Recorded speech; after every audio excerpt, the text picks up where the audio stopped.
Hey guys! So it is Holocaust Remembrance Week, and I am here because I am going to talk to you guys about diversity, tolerance, and appreciating differences. So this is a lesson about appreciating everyone despite differences, and it's based on the book The Sneetches by Dr. Seuss. And you guys, I actually am so excited about this because this is a topic that I'm really passionate about. I studied abroad in Italy, which means that I was really close to other countries in Europe, like Germany. And I actually went to Dachau, which is a concentration camp that that was used during the Holocaust. And it was such an amazing experience to be able to see, a very sad experience, but just to be able to see where the Jews actually lived, the barracks that they lived in, how horribly they were treated. It just really inspired me to be a counselor. It's one of the main reasons I'm a counselor. So let's get started. That's cool. I didn't know the stars did that. Okay, so in the story, The Sneetches by Dr. Seuss, some of the characters want to be just like the other characters. The other characters do not want to be the same as the first set. Differences. They work very hard to remain different from them. If someone wanted to be like you, would you like it or not? Is that a kind way to act? So, we're going to listen to the story, The Sneetches.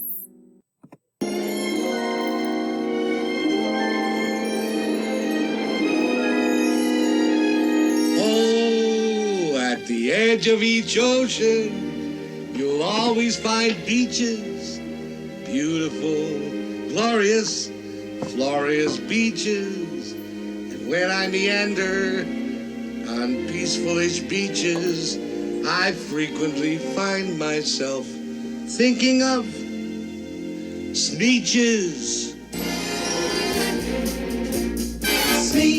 Sneet, did you say Sneetches? Yes, S-N-E-E-T-C-H-E-S, Sneetches. Oh, S-N-E-E-T-C-H-E-S, Sneetches. Now the star-bellied Sneetches had bellies with stars. But the plain-bellied Sneetches had none upon theirs. No stars on their bellies, no stars upon theirs. Now those stars weren't so big. They were really quite small. You would think such a thing wouldn't matter at all. But because they had stars, all the star-belly Sneetches would brag. We're the best kind of Sneetch on the beaches.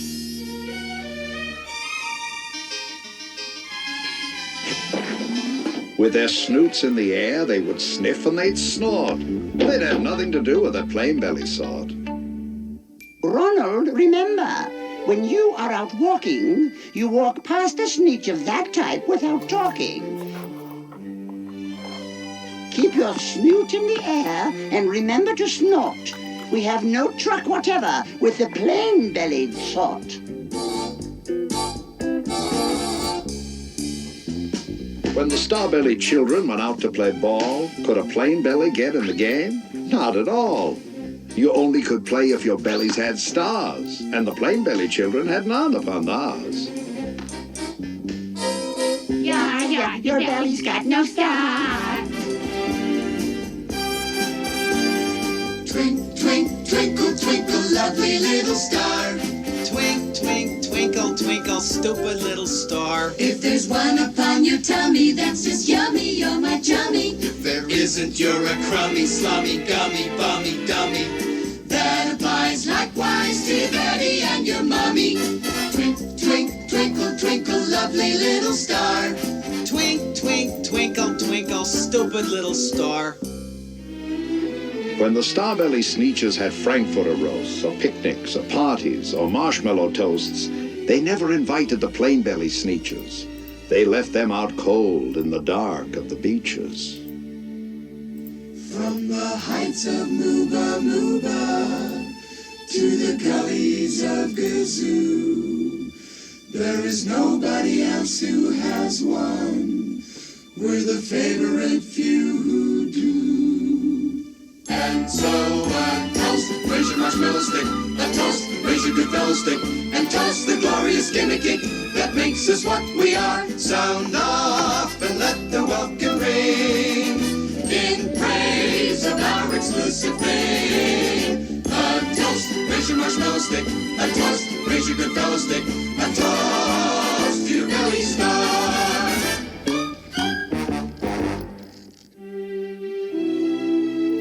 They kept them away, never let them come near. That's how they treated them year after year.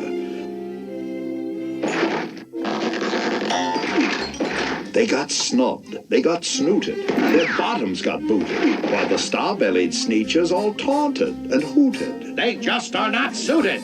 No stars upon theirs. Then one day, it seems, while the plain-bellied sneetches were moping and doping alone on the beaches, just sitting there, wishing their bellies had stars, a stranger approached in the strangest of cars.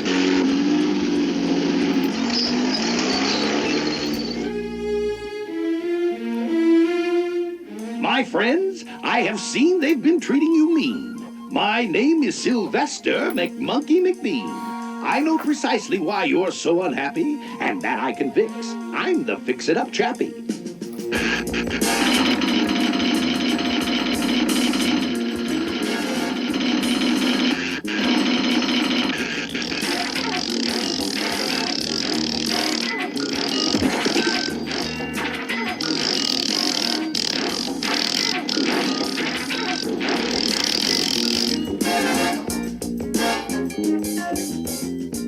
My prices are low, and I work with great speed, and my work is 100% guaranteed. By my new patent process of polar potoxis of the inner subnuclear noosebomb nogoxis, you'll get a star like the star-bellied sneetch for the mere paltry payment of $3 each. A star? Here? Yes, my friend, there. And the first to go through gets the trip at half fare. Thank you, thank you, thank you.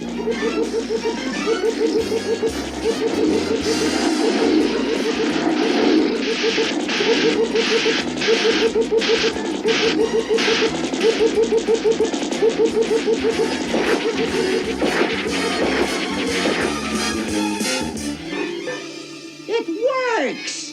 Yeah, it works, it works!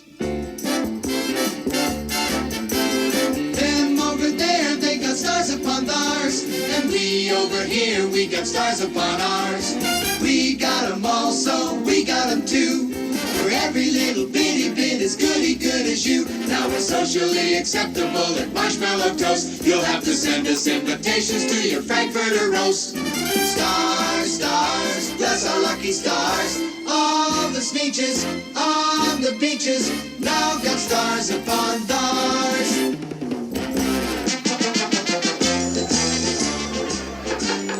Ladies and gentlemen, we are faced with a most awkward dilemma. We're the true star-bellies. We had them first. We're still the best sneetches, and they're still the worst.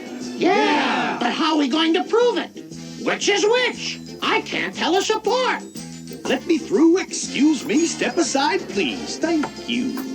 You don't know me, my friends, but calm down if you can. I'm here to help the original Star-Belly clan. Those upstarts, it's true, now have stars just like you. But follow me, my friends, and you know what I'll do. I'll make you again the best sneetches on the beaches. And all it will cost you is $10 eaches.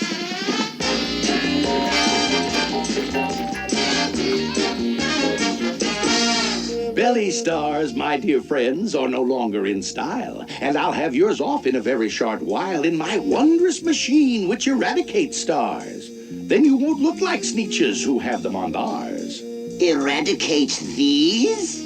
Eradicates these with the greatest of ease, provided you pay your $10, if you please. Here's 10 for the boy and 10 for me. Thank you. Thank you. Thank you.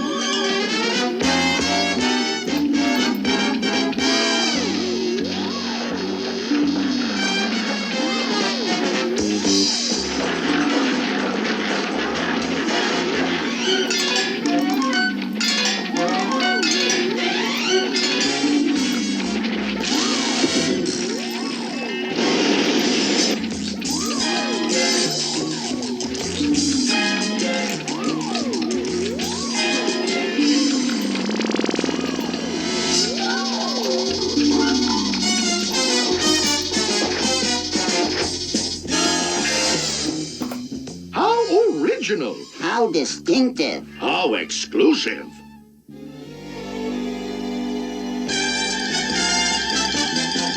Now we know who is who, and there isn't a doubt.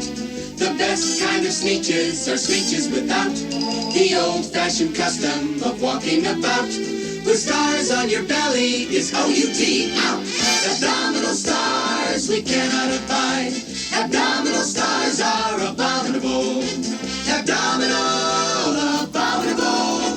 Abdominal stars are abominable. O-U-T, out. O-U-T, out. That all status symbol is O-U-T, out. Then, of course, those with stars all got frightfully mad. To be wearing a star now was frightfully bad. Then, of course, old Sylvester McMonkey McBean invited them into his star-off machine. Thank you. Thank you.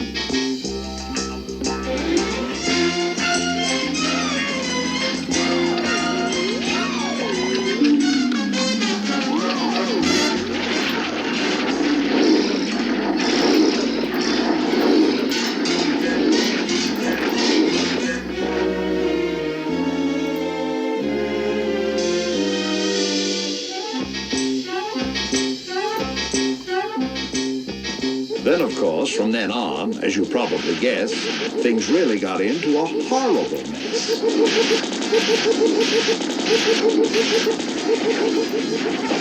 All the rest of that day, on those wild, screaming beaches, the fix-it-up chappie kept fixing up sneeches. Off again, on again, in again, out again. Through the machines, they raced round and about again, changing their stars every minute or two. They kept paying money. They kept running through until neither the plane or the star bellies knew whether this one was that one, or that one was this one, or which one was what one, or what one was who. Then, when every last cent of their money was spent, the fix-it-up chappie packed up, and he went.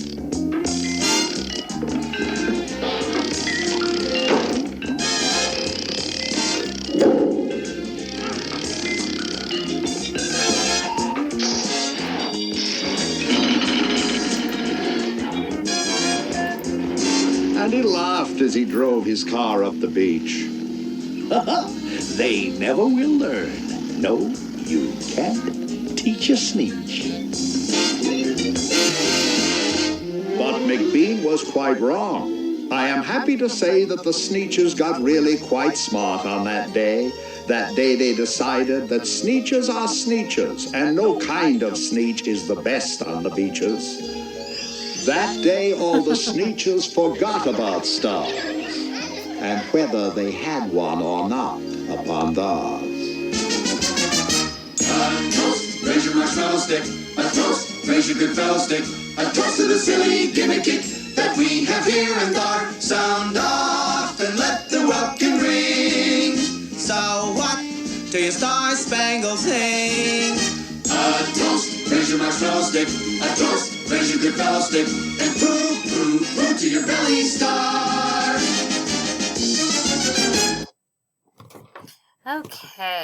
Okay, so now we're going to kind of review that. I hope you guys enjoyed it. But because they had stars, all the star belly sneetches would brag we're the best kind of sneetch on the beaches. With their snoots in the air, they would sniff and they'd snort, and we'd have nothing to do with the plain belly sort.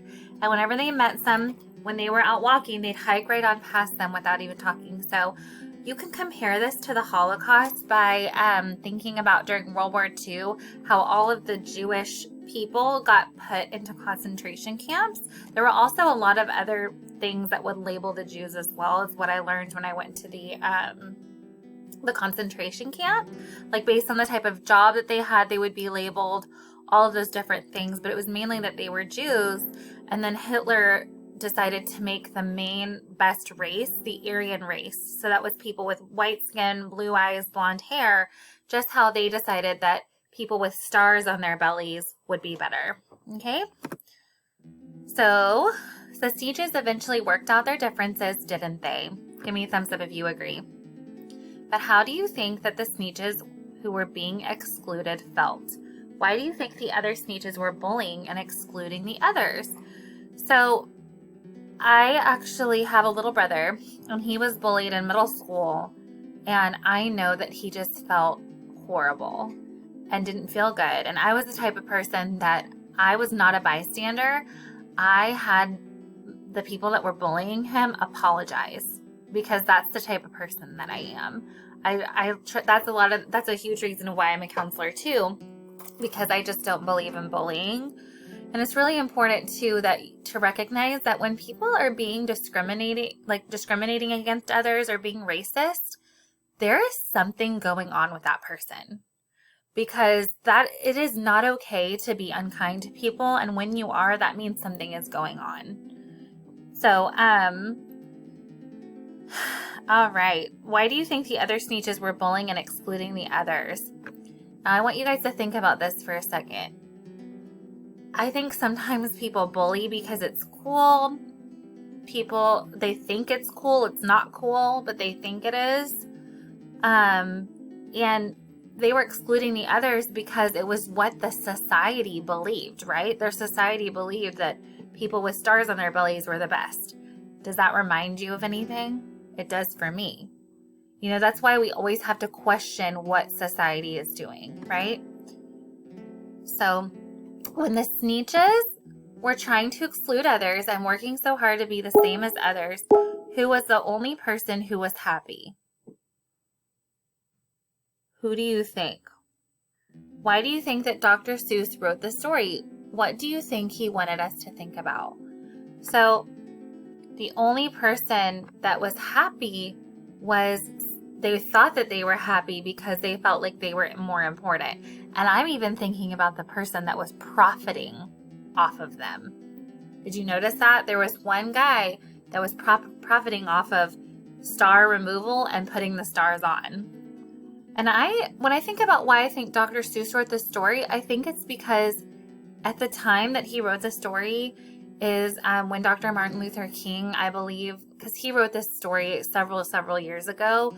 It was right after Dr. Martin Luther King said his speech that people should be judged not by the color of their skin, but by the content of their character. And it's really representative of things that have happened in history, like the Holocaust, where people are discriminated against because of their religion or who they are or what they look like. And honestly, there's division in our country even now, racism even now. And so Dr. Seuss wrote this story to send a message that it doesn't matter what we look like. We're all human beings, just how he said they're all Sneetches, right? So, like everyone else, what are some of the ways we try to be the same as others? Clothes, shoes, hair, speech, like what we say, activities, others.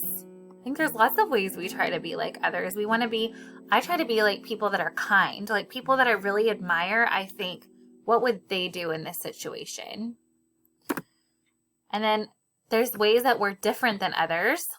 Things you do well: clothes, shoes, hair, speech, activities, others. So what ways are we different from others? Well, my best friend is Hispanic. She and I are different that way. Like, we grew up differently. She has more siblings than I do. She grew up in a different town as me, but we're best friends. But we have the same heart. We don't judge each other for what we look like, right? And there's lots of ways that we're different, but that's okay. Like clothes, what do we like to wear? Shoes that we like to wear. My hair is when I was little, my hair was blonde, and then it got a little darker, so now I color it. I don't color it to be like anyone else. I color it to feel more like me. Speech, like what we say, lots of different things, even like language that we used. Okay? Each of us is unique. When you look about the room, notice the ways the students in your classroom are different. Silently make a list of the things that are different. We're going to make it in our head. And we're going to take turns listening to those differences and share. And then you can work together in your group and make a list of things you have in common. So this is a virtual lesson right now. So if you are in your class and your teacher wants to pause and you guys want to do this, you're more than welcome. But I'm sure that you've already noticed that the ways that you're different from people, right? There's lots of ways that we're different. And I'm the type of person that tries to look more about things that are in common. But I want you to think really quick about the things that are different or the things that you have in common. And I was in a 3rd grade class the other day for lunch duty, and one of the things that they had in common was that they like to play Fortnite, right? And they didn't look the same, but they liked the same things, right? Differences make us interesting. Like ice cream, liking different flavors of ice cream, right? Like, I don't know if you guys know this, but my great uncle started Blue Ball ice cream. So he made flavors for every single type of person, right? Because a lot of us like ice cream, and it's okay if you don't like ice cream too, right? So similarities also hold us together. The things we have in common help us to feel that we belong. What would happen if everyone was the same? What would our world be like? We need to have things in common, but we need to feel special too.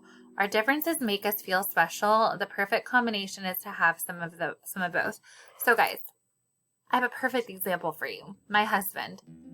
We have the same values, but we are so different. We're very opposite on lots of things, but it makes our relationship interesting. If we thought the exact same about everything, we think the same about a lot of things, but the exact same, we wouldn't have very stimulating conversations, right? So, look at all the fun stars. So, this is one of the quotes from the book that I love. That day, all the Sneetches forgot about stars and whether they had one or not upon theirs, right? So now I want to end our lesson with some quotes from World War II and some of my favorite quotes about diversity. So, thou shalt not be a victim, thou shalt not be a perpetrator, but above all, thou shalt not be a bystander. So when we think about people that are getting discriminated against, we have to speak up, right? If you're a victim of being discriminated against, then you still can speak up for yourself. Don't be a perpetrator. Don't discriminate against people, but especially don't just stand there and let it happen, right? Goes back to the example when I was in middle school. When my brother was bullied, I said, no, not when I'm watching. No. I'm a very kind person, but if somebody's being unkind, that is when I have to say something because it's not okay with me. And here's another one that I love. It's not our differences that divide us. It's our inability to recognize and accept and celebrate those differences. I took a diversity class when I got my master's degree in counseling. And one of the things that we really talked about was that people want you to know about how they're different. People want you to be interested in where they came from. It's not, all of us are not trying to be like an American. Like, we're not trying to just blend in. We need to celebrate our differences, right? Human greatness does not lie in wealth or power, but in character and goodness. Okay? Human greatness does not lie in wealth or power, but in character and goodness. It doesn't matter how much money you have, what position of power you're in, but who you are, right? And then I love this one by Anne Frank. Who has inflicted this upon us? Who has made us Jews different from all other people? Who has allowed us to suffer so terribly up until now? It is God that has made us as we are, but it will be God too who will raise us up again. If we hear all this suffering, and if there are still Jews left when it is over, then Jews indeed, instead of being doomed, will be held up as an example. And I agree. I think that things that we're realizing now as a country and as a world is that we cannot treat people badly based on how they grew up and the color of their skin, their religion. We are all human beings. Okay? And then lastly, remember, it didn't start with gas chambers. It started with politicians dividing the people with us versus them. It started with intolerance and hate speech, and when people stopped caring, they became desensitized and turned a blind eye. The worst thing you can do is listen to something that you're hearing or seeing in the media and accept it as fact. It's not fact. You have to question everything you are hearing. Everything. If it doesn't feel good, it's probably not right. Okay? So I want you to question everything that you hear. Okay? And that's it. That is the end. Thanks for coming, y'all.